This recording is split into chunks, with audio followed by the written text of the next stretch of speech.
জিলকদ মাসে প্রথম শুক্রবার 6 তারিখ।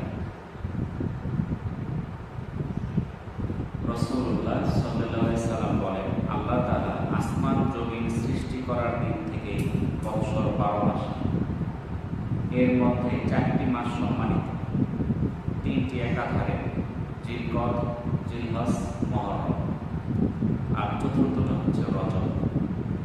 তাহলে একাধারে 3টা সম্মানিত মাস, যার প্রথমটা হচ্ছে জিলকদ।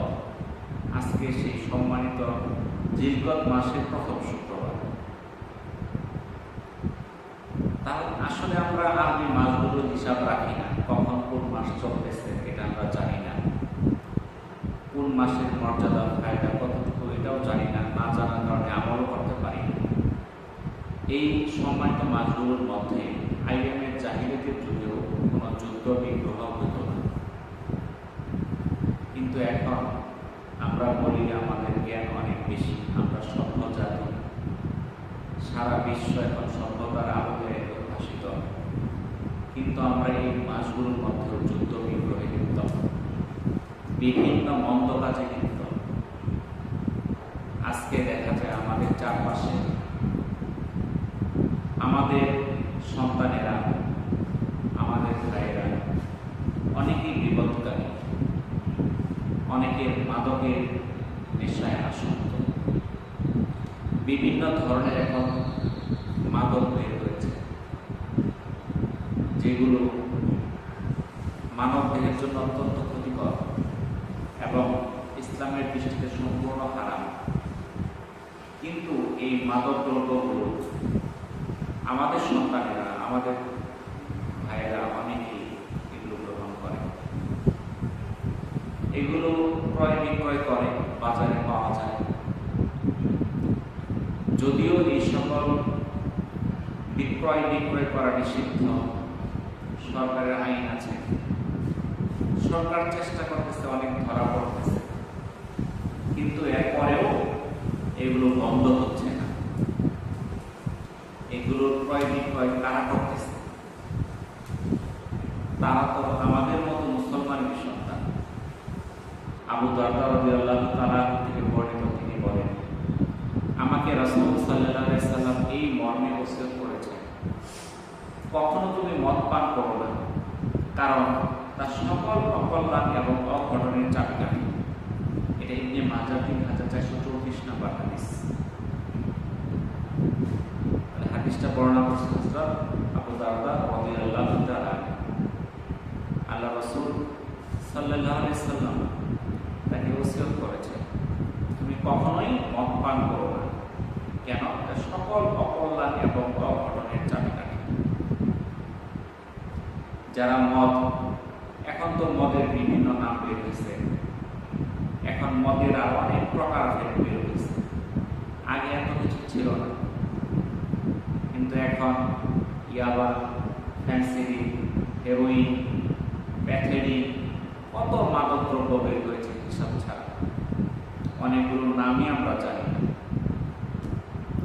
এগুলো সকল অকল্যাণ এবং অঘটনের চাবিকাঠি। অকল্যাণ বলতে যারা মাদক সেবন করে, যে পরিবারের মধ্যে একটা ছেলে এই মাদক সেবন করে, ওই পরিবারটাই ধ্বংস হয়ে যায়। সে যেখান থেকে পারে ঘর থেকে টাকা চুরি করে, ঘরের জিনিস চুরি করে বিক্রি করে ফেলে, নিজের ঘরের জিনিস কেউ চুরি করে, কিন্তু যে নেশা করে সে নিজের ঘরেরটাও চুরি করে, বাইরেরটাও চুরি করে, বাপ মায়ের পকেট থেকে চুরি করে, চুরি করে সে নেশা খায়, বাপ মায়ের মায়ের ধরে করে টাকা না দিলে। কিসের জন্য? এই নেশার জন্য। আবার এই নেশার জন্য বিভিন্ন অঘটন ঘটে। 2-4 হাজার টাকার জন্য মানুষ মেরে ফেলে। যখন একজন মাদক সেবী যে নেশা করে, তার যখন নেশা উঠে, সে না পাইলে সে কিভাবে টাকা পাবে তার হুঁশ থাকে না, সে ছিনতাই করতে যায়, 2-4-500 টাকার জন্য চুরি করে মানুষ মেরে ফেলে। এই যে অঘটনগুলো, এগুলো মূল কারণ হচ্ছে নেশা। কারণ নেশা না করলে একটা মানুষ 500,000 টাকার জন্য একটা মানুষকে হত্যা করতে পারে না। এই নেশা ছাড়া একটা মানুষ লাখ টাকা দিলেও একটা মানুষকে মারবে না, কারণ তার বিবেক বুদ্ধি আছে। কিন্তু যে নেশা করে তার বিবেক বুদ্ধি বিক্রি হয়ে যায় নেশার কাছে, তখন তার কাছে সকল মন্দ কাজে করা সম্ভব। এই জন্যই আল্লাহ রাসূল বলেছেন এই মাদক এটা হচ্ছে অকল্যাণ এবং সকল অঘটনের চাবিকাঠি। আব্দুল ইবনে ওমর রাদিয়াল্লাহু তাআলা আনহু থেকে বর্ণিত, রাসূলুল্লাহ সাল্লাল্লাহু আলাইহি সাল্লাম বলেন, প্রত্যেক নেশাকর বস্তুই মদ বা মদ জাতীয়, আর প্রত্যেক নেশাকর বস্তুই তো হারাম। অন্য বর্ণনায় এসেছে প্রত্যেক মদ জাতীয় বস্তুই হারাম। সহিহ মুসলিমের 2003, সুনানে আবু দাউদের 3679 নাম্বার হাদিস। অর্থাৎ শুধু মদ না, নেশা হয় এরকম যত বস্তু আছে সবই হারাম এই হাদিস দ্বারা। অনেকে বলতে পারে হাদিস ধরে মদ হারাম, তাহলে অন্যগুলো খাওয়া যাবে, এটা বলা যাবে? বলা যাবে না। কেন? আল্লাহ রাসূল বলে দিলেন প্রত্যেক নেশাকর বস্তুই মদ। যত নেশাকর বস্তু আছে, মদ আছে, গাঁজা আছে, আফিম আছে, ফেন্সিডিল আছে, ইয়াবা আছে, সবই নেশা জাতীয় বস্তু। অতএব এগুলো প্রত্যেকটাই হারাম। জাবির ইবনে আব্দুল্লাহ, আব্দুল ইবনে আমর ও আব্দুল ইবনে ওমর রাদিয়াল্লাহু তাআলা থেকে বর্ণিত, তিনি বলেন রাসূলুল্লাহ সাল্লাল্লাহু আলাইহি সাল্লাম বলেছেন প্রত্যেক নেশাকর বস্তুই হারাম এবং যে বস্তুটির পরিমাণ বেশি পরিমাণ নেশাকর তার সামান্যটুকু হারাম। সুনানে আবু দাউদ 3681, তিরমিজি, ইবনে মাজাহ সহ বিভিন্ন হাদিসের গ্রন্থে হাদিসটা আছে। অর্থাৎ এই হাদিসে আল্লাহ রাসূল বললেন প্রত্যেক নেশাকর বস্তুই হারাম। সেই বস্তুটা যদি বেশি খাইলে নেশা হয়, তাহলে কম খাওয়া বা সামান্যটুকু খাওয়াও হারাম। এখন দেখা যায় যে মাদক দ্রব্য হয়তো 1 চামচ 2 চামচ খাইলে নেশা হয় না, 1 বোতল খাইলে নেশা হয়, তাহলে 1 বোতল খাওয়া যেরকম হারাম, 1 চামচ 2 চামচ খাওয়া সেরকম হারাম। নোমান ইবনে বাশির রাদিয়াল্লাহু তাআলা থেকে বর্ণিত, তিনি বলেন রাসূলুল্লাহ সাল্লাল্লাহু আলাইহি সাল্লাম বলেছেন নিশ্চয়ই মদ যেমন কোনো ফলের রস, বিশেষভাবে আঙ্গুরের রস থেকে তৈরি হয়, তেমনইভাবে কিশমিশ, খেজুর, গম, জল, ভুট্টা থেকে তৈরি হয়। আর আমি নিশ্চয়ই তোমাদেরকে প্রত্যেক নেশাকর দ্রব্য গ্রহণ করা থেকে নিষেধ করছি। এটা সুনানে আবু দাউদের 3677 নাম্বার হাদিস। দেখেন আমাদের জন্য কিশমিশ খাওয়া হালাল, খেজুর খাওয়া হালাল, গম, জল, ভুট্টা এগুলো প্রত্যেকটাই খাওয়া হালাল, কিন্তু এগুলো থেকে কি তৈরি করা যায়? নেশাকর দ্রব্য মদ তৈরি করা যায়। আর প্রত্যেক নেশাকর বস্তু থেকে আল্লাহ তাআলা আমাদেরকে নিষেধ করেছে।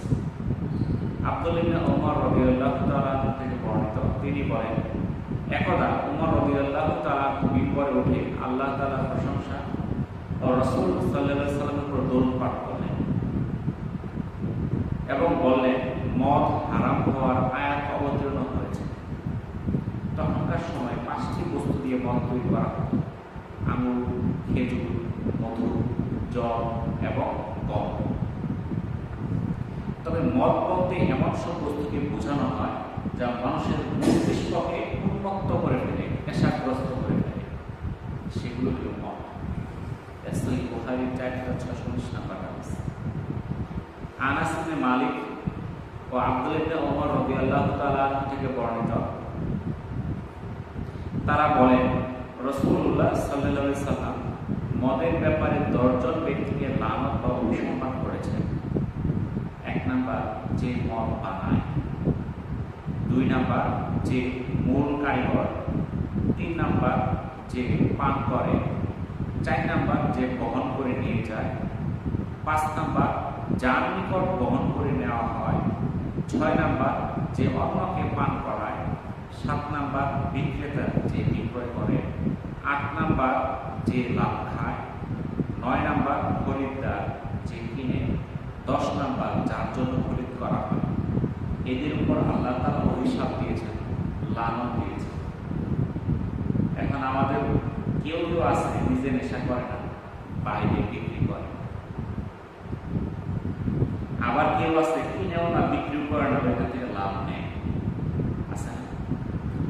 কিছু কিছু লোক আছে কমিশন নেয়, যে তুমি বিক্রি করো, অসুবিধা, তোমার কিছু করলে ফিরে এলো, আমার কিছু লাভ দিও, টাকা দিও। আছে এরকম সমাজে আছে? আছে না? তাহলে এদের প্রত্যেকের উপর আল্লাহ তাআলা লানত। আর যে ব্যক্তির উপর আল্লাহ তাআলা লানত, তার অবস্থাটা কি হবে আগে চিন্তা করতে। সূরা নিসা 43 নম্বর আয়াতে আল্লাহ তাআলা বলেন, হে মুমিনগণ, নেশাগ্রস্ত অবস্থায় তোমরা নামাজে নিকটবর্তী হও। সূরা মাইদার 90-91 নম্বর আয়াতে আল্লাহ তাআলা বলেন, শয়তান মদ ও জুয়ার মাধ্যমে তোমাদের মধ্যে পারস্পরিক শত্রুতা এবং তিক্ততা ঘটাতে চায় এবং তোমাদের আল্লাহর স্মরণ ও নামাজ থেকে বিরত রাখতে চায়। তবু কি তোমরা তার থেকে বিরত থাকবে না? তাহলে আল্লাহ তাআলা সুস্পষ্ট বলে দিলেন, মদ আর জুয়া এটা পরস্পরের মধ্যে শত্রুতা সৃষ্টি করে, তিক্ততার সৃষ্টি করে, আল্লাহর স্মরণ এবং নামাজ থেকে বিরত রাখে। তবু কি তোমরা সেই মদ জুয়া থেকে বিরত হবে না? যারা মদ খায়, জুয়া খেলে, ওদেরকে মসজিদে পুজো পাওয়া যায়, 5 ওয়াক্ত নামাজ আসে? আসবে না। তাদের দ্বারা বিভিন্ন ঝগড়াঝাটি হবে, দেখা যাবে যে নেশা করতে যায় মারামারি করে মরে গেছে। এরকম ঘটনা কি ঘটে না? হযরত আব্দুল্লাহ ইবনে ওমর রাদিয়াল্লাহু তাআলা থেকে বর্ণিত, তিনি বলেন, যখন নবীজির পক্ষ থেকে একজন দূষণ মদিনার গলিতে গলিতে প্রচার করতে লাগলেন যে মদ পানকে হারাম ঘোষণা করা হয়েছে, তখন যার হাতে মদের যে পাত্র ছিল তা তারা সেখানেই ফেলে দিলেন। সেদিন মদিনায় এত পরিমাণ মদ নিক্ষিপ্ত হয়েছিল যে মদিনার গলিতে গলিতে বৃষ্টির ফলে সৃষ্ট কাদা পানির মতো অবস্থা হয়েছিল এবং অনেকদিন পর্যন্ত মদিনার গলিগলির অবস্থা এমন ছিল, যখনই বৃষ্টি হতো মদের গন্ধ মাটির উপর ভেসে উঠত। যখন মদ হারাম হয়ে গেল, আল্লাহ তাআলা ঘোষণা করে দিলেন, তখন মুসলমানরা এখান থেকে দূরে চলে আসে। কিন্তু আজকে আমাদের সন্তানরা মদ খায় না, ইয়াবা, ফেন্সিডিল, আরো কত কিছু এটি পয়সা পাই খাইতেছে। এই এলাকার মধ্যে খায় বিভিন্ন জায়গায়, আপনারা জানেন, আছে না? আমাদের পাড়া মহল্লা সব জায়গায় আছে, নাই কোন জায়গায়, সব এলাকাতেই আছে। এই যে আমাদের সন্তানরা এই যে মাদকের নেশায় আসক্ত হয়ে যাইতেছে, যারা মাদক খাইল এরা আল্লাহ নাফরমানি করে। মহান আল্লাহ তাআলা পবিত্র কোরআনে বলেন, যারা আল্লাহ ও তার রাসূলের নাফরমানি করে এবং তার সীমা লঙ্ঘন করে, আল্লাহ তাকে এমন আগুনে প্রবেশ করাবেন যেখানে সে চিরকাল থাকবে। তার জন্য রয়েছে অপমানকর শাস্তি। সূরা নিসা 14 নম্বর আয়াতে আল্লাহ তাআলা বলে দিলেন। আম্মার ইবনে ইয়াসার রাদিয়াল্লাহু তাআলা থেকে বর্ণিত, রাসূলুল্লাহ সাল্লাল্লাহু আলাইহি সাল্লাম বলেছেন, 3 শ্রেণীর মানুষ কখনো জান্নাতে যাবে না। 1 নাম্বার, যে ব্যক্তি তার পরিবারে বেহায়াপনার সুযোগ দেয়। 2 নাম্বার, পুরুষের বেশধারী নারী বা নারীর বেশধারী পুরুষ। 3 নাম্বার, যে নিয়মিত নেশাদ্রব্য পান করে। তাবরানী 3381 নাম্বার হাদিস। মনে করতেছেন আমরা একটার মধ্যেও নাই, স্বপ্নের মধ্যে আমরা আছি। একটু ভালো করে চিন্তা করে দেখেন, আল্লাহ রাসূল বলে গেছেন 3 শ্রেণীর মানুষ কখনো জান্নাতে যাবে না। 1 নাম্বার, যে ব্যক্তি তার পরিবারের বেহায়াপনার সুযোগ দেয়। আমাদের মধ্যে আছে কিনা বলেন? আমাদের পরিবারের স্ত্রী সন্তান বোরকা ছাড়া চলে না, পর্দা করে চলে।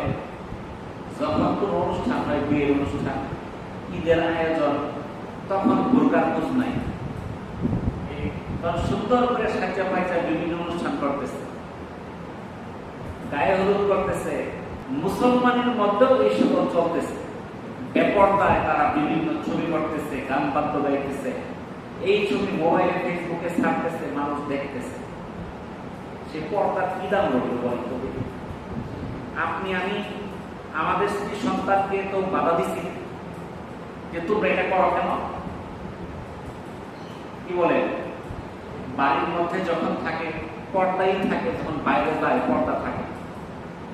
যখন অনুষ্ঠানে যায়, এই যে বিয়ের দাওয়াত গুলো হয়, এটা ফিতনায় ভরপুর। এখান থেকে মানুষের যে কি পরিমাণ ক্ষতি হয় এটা কেউ শেষ করতে পারবে না। বিয়ে একটা ইবাদত। এই বিয়ের মধ্যে যে বেশি যত আয়োজন করবে, যত বেশি অনুষ্ঠান করবে, তার বিয়ের যে বরকত শেষ হয়ে যাবে, বরকত থাকবে না। বিয়ের বরকত হইল খরচ কমানোর মধ্যে, কারণ অপচয় করকারী শয়তানের ভাই। আজকে টাকা পয়সা থাকলে তার বিয়ে লক্ষ লক্ষ টাকা আমরা খরচ করে মানুষকে দেখায়, এই যে দেখো আমার কত টাকা পয়সা, তোমরা পাবা, এটা এত কিছু করছি, 2-3টা গরু জবাই করে খাওয়াইছি। আপনি গরু জবাই করে খাওয়ান নাই, আপনি ইসলামকে বিক্রি করছেন, আপনি দিন থেকে দূরে চলে গেছেন। কারণ এই যে গায়ে হলুদ, কিন্তু হিন্দুদের অনুষ্ঠান, কোন মুসলমানদের অনুষ্ঠান না। দেখি মুসলমানই করাবে, এই বাচ্চারেও গায়ে হলুদ দেয়, দুব্বা গাছ দিয়ে ভরে, কাপড় দিয়ে ভরে, মুসি দিয়া, হয় কি হয় না? আমাদের সন্তানরাই করে এগুলা। আজকাল বলা যায় না। এই যে আমি যে ভিডিও করে বলি বিভিন্ন কথা, আমার ইউটিউব চ্যানেল এখন বন্ধ করে দিচ্ছে। এই কয়েকদিন ইসরায়েলের বিরুদ্ধে কথা বলার কারণে এই ভিডিও ছাড়ছিলাম, কারণ আমারটা লক হয়ে গেছে। তাহলে দেখেন, আজকে ভালো কথা বলতে গেলে আপনি বাধা পাবেন, সেটা প্রচার প্রসার করতে দিবে না। মন্দ বলবেন, আপনার কোনো সমস্যা নাই, আপনার তো ভালো লোকই নাই, বুঝতে পারছেন তো? তো এই হলো যুগ। তাহলে যারা নিজ পরিবারের সন্তানদেরকে বেহা করার সুযোগ দেয়, তারা কখনোই জান্নাতে যাবে না। হয়তো সে নামাজ পড়ে, রোজা রাখে, হজ করে, যাকাত দেয়, মসজিদ করে, মাদ্রাসা করে, লাভ নাই। কারণ ওই যে দেখবেন যে যেখানে নাচ গানের আয়োজন হইতেছে, যেই ছেলে মেয়ে গুলা সেই অশ্লীল পোশাকে চলাফেরা করতেছে, অশ্লীল কাজগুলো করতেছে, দেখবেন যে ওদের বাপ অনেকগুলাই হাজি, অনেকগুলাই 5 ওয়াক্ত নামাজি, কিন্তু তার সন্তানকে বেহায়াপনা থেকে বিরত রাখতেছে। তাহলে তাদের ঠিকানা কোথায়? চিরস্থায়ী জাহান্নাম। 2 নাম্বার, পুরুষের বেশধারী নারী। দেখবেন যে বিভিন্ন অনুষ্ঠানের মধ্যে ছেলেরা মেয়ের সাথে, মেয়েরা ছেলের সাথে। এখন বর্তমানে ফ্যাশন হয়ে গেছে, পোশাক দেখলে আপনি বুঝবেন না ছেলে না মেয়ে, নাম দেখেও বোঝা যায় না। বাংলাদেশে কয়েকদিন আগে একজন ছেলেরে বাংলাদেশের সুদর্শন, সবচেয়ে সুদর্শন যুবকের পুরস্কার দিচ্ছে, হাইসা দিচ্ছে আগে, মানে চিন্তা হচ্ছে। পরে দেখলে কেউ ছেলে করে বলতে পারবে, দেখা যায় সে মেয়ের মতো, পোশাকও মেয়ের মতো, গলার মধ্যে মালা মোলা দিয়ে, হাতে চুড়ি টুড়ি দিয়া, পরে ছেলে বলার কোনো সুযোগই নাই, কিন্তু সে নাকি বাংলাদেশের সবচেয়ে সুদর্শন পুরুষ। বলেন নাউজুবিল্লাহ। ছেলেরা মেয়ের বেশ ধরে, মেয়েরা ছেলের বেশ ধরে, তারা কখনো জান্নাতে যেতে পারবে না। 3 নাম্বার, যারা নিয়মিত নেশা পান করে, যেটা খাইলে নেশা হয়। তো যাই হোক, এই যে আমরা এই বিড়ি সিগারেট যারা খাই, এটা ছাড় দেওয়ার চেষ্টা করি, এটা বলতে পারি তো মদ না, নেশা না। এই সম্পর্কে বিভিন্ন কথা আছে, অনেক লম্বা, ওটা আজকে আলোচনা করলে সময় পাওয়া যাবে না। তবে এটা আমাদের দেহের জন্য ক্ষতিকর। বিড়ি জলটা যে আমাদের জন্য ক্ষতিকর, এটা আমরা সবাই জানি। ক্যান্সার সহ কত রোগ। এই যে জলটা খাওয়ার কারণে গলার মুখের মধ্যে ক্যান্সার, এটা শত শত হাজার হাজার মানুষ মারা যাইতেছে। আমাদের নকাতে কাছারি মসজিদের সাবেক ইমাম ছিলেন, ঠিক, তার মুখে অনেক বেশি জলটা পান জমে রাখে, ক্যান্সার হয়ে গেছে, মারা গেছে।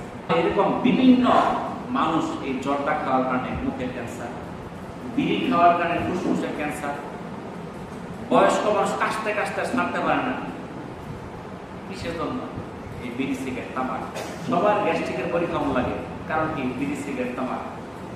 রোগের অভাব নাই, বড়ি খাইলে বড়ি কাজ করে না, এই কাজ ক্ষমতা শেষ করে দিচ্ছে বিড়ি সিগারেট তামাক। এটা আমাদের দেহের জন্য ক্ষতিকর, এটা আমাদের কোনো উপকার নাই। তাইলে আমরা অহেতুক যেটা উপকার নাই সেটা আমরা খাবো কেন? তাহলে অপচয় করলাম।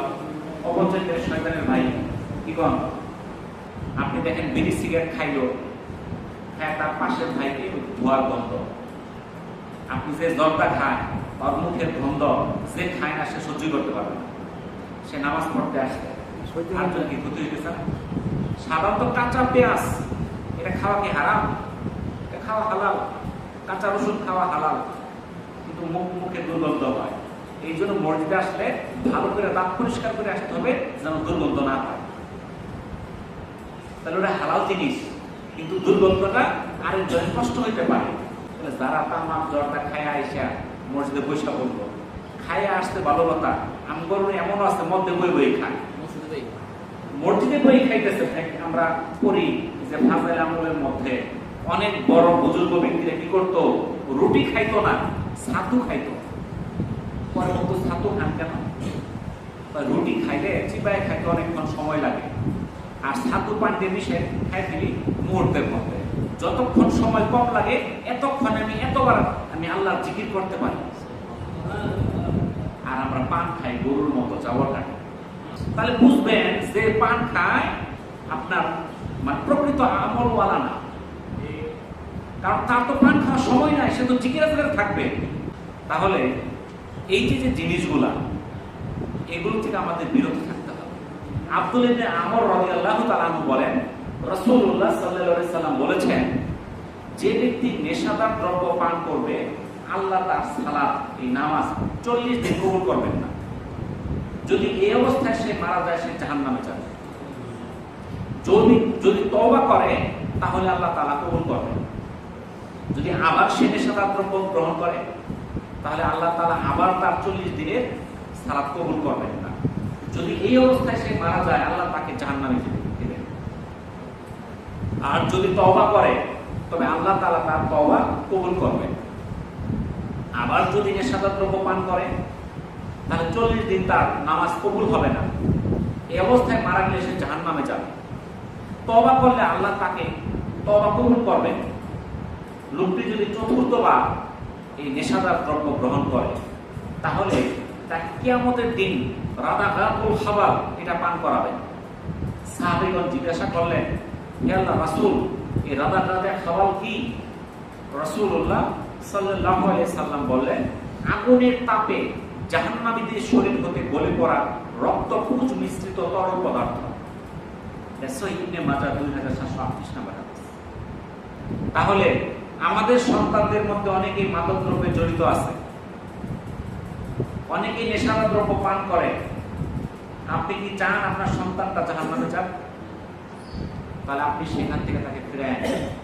আপনি মারা গেলে এই সম্পদের মালিক কারা হবে? কত দেখি আপনার সন্তান তো হবে নাকি কবর নিয়ে যাবে? কেউ আছে যে কবরের সম্পদ নিয়ে যেতে পারে? তার সন্তানের জন্য রেখা যায়। আপনার সন্তান যদি মানুষ না হয়, সেই সম্পদ তো বিক্রি করে খাবে, সেই সম্পদ বিক্রি করে ইয়াবা খাবে, ফেন্সিডিল খাবে, হেরোইন খাবে। লাভ কি যদি সন্তানকে মানুষ না করে? যদি কারো সন্তান এই নেশাদার দ্রব্যের মধ্যে জড়িত থাকে, যদি কেউ এই ইয়াবা, ফেন্সিডিল, গাঁজা এগুলা খায়, আমাদের এলাকায় আছে, চারপাশে আছে, এগুলো আমগরই সন্তান, এগুলো আমেরিকা থেকে আইছে না। আপনি তাদের বিরুদ্ধে ব্যবস্থা নেন, তাদের চিকিৎসা করেন, তাদের নেশা থেকে ফিরে আনার চিকিৎসা আছে, হাসপাতাল আছে, আপনি ব্যবস্থা করেন, টাকা লাগে খরচ করেন, তাকে নেশা থেকে ফিরে নেন, আনায় তাকে মসজিদে ঢোকান, তাকে নামাজ পড়ান। যেই ছেলে 5 ওয়াক্ত নামাজ পড়বে, সে কখনো নেশা করতে পারবে না, সে কখনো নেশা খাবে না। আপনার সন্তানকে মসজিদে পাঠান, ওখান থেকে ফিরাই নিয়ে আসেন। আমাদের এই নেশাদার বস্তু থেকে আমাদেরকে বিরত থাকতে হবে, সাবধান থাকতে হবে, যেন কোনো কারণে আমাদের সন্তানরা সেই নেশাদার দ্রব্যের মধ্যে জড়ায় না পড়ে। স্কুলে পরে পোলাপান যায় সিগারেট খায়, সে সিগারেট খাইতে আজকে, কালকে যায় ইয়াবা ধরবে। এর কারণ কি? আপনার কিছু বখাটে পোলাপান আছে, এরা আরেকজনকে বানায় যে তুমিও খাও, এটা খাইলে অনেক মজা। আমরা নকলা থাকি, এরকম ঘটনা ঘটে, আমরা স্কুল কলেজ চালাই, এগুলো আমরা জানি। যেই ছেলে জীবনে খায় না, ওরে খাওয়াইছে, 3 দিন হাসপাতালে রয়েছে, 3 দিন পরে সজাগ হয়েছে, আমি খাইছিলাম এটা, কিন্তু ওর সঙ্গে এটা প্রতিদিনই খায়, ওর কিছুই হয় না। বুঝছেন? মানে ওরে খাওয়াইছে কি জন্য? তুইও শিখলে পরে আমার টাকা না থাকে, তোর একটু বাদ নিব। বুঝছেন তো?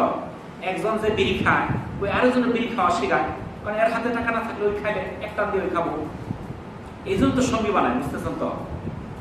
এক সুর আরেক সুর বানায়, তো পিটাইলে ওই আরেকজন ফিরাবো। যখন সবাই পিটনা শুরু করবো, একটা সুর থাকলে দৌড় না, ভাই তোমরা সারোয়ের দেখি কি হয়েছে, কই ওরা সারাই দেবে। বুঝলেন না? এটি তো বর্তমান যুগের অবস্থা।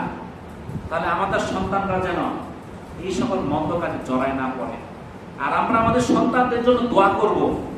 আমরা যদি সন্তানদের জন্য দোয়া না করি, তা তো তার ভালো হবে না। আল্লাহ তাআলা আমাদেরকে সেই সন্তানদের জন্য দোয়াগুলো শিখাই দিয়েছেন। রব্বানা হাব লানা মিন আজওয়াজিনা ওয়া যুররিয়াতিনা কুররাতা আইয়ুন ওয়াজআলনা লিল মুত্তাকিনা ইমামা। হে আমার পালনকর্তা, আমাদের স্ত্রী সন্তানদের পক্ষ থেকে আমাদের চোখের শীতলতা দান করো এবং আমাদের ক্ষুধার্ত লোকদের ইমাম বানিয়ে দাও। তাহলে আমাদের সন্তানদের এমন বানিয়ে দাও যে সেই আমাদের সন্তানগুলোকে দেখলে আমাদের চোখগুলো জোড়ায় যায়। ইমানদার ব্যক্তি, ক্ষুধার্ত ব্যক্তি, তাদের নেতা বানায় দাও, তাদের ইমাম বানায় দাও। এই দোয়াগুলো আমাদের করতে হবে।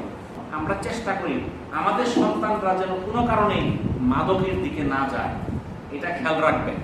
আমাদের সন্তান যেন বিড়ি তামাক পর্যন্ত না স্পর্শ করে। আপনার সামনে স্পর্শ করে না, সে কাদের সঙ্গে চলাফেরা করে, তারা বিড়ি তামাক খায় কিনা আপনি দেখেন। আপনার সন্তানকে খোঁজ রাখেন। আপনি তো 24 ঘন্টায় আছেন, আপনি শুধু কামে রোজগারের ধান্দায়, কিন্তু আপনার সন্তানের খোঁজ খবর নেন না, কোথায় ঘুরে কি করে কিছুই খোঁজ নেন না।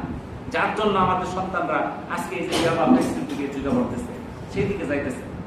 যেগুলো আমাদের সচেতন হওয়া দরকার।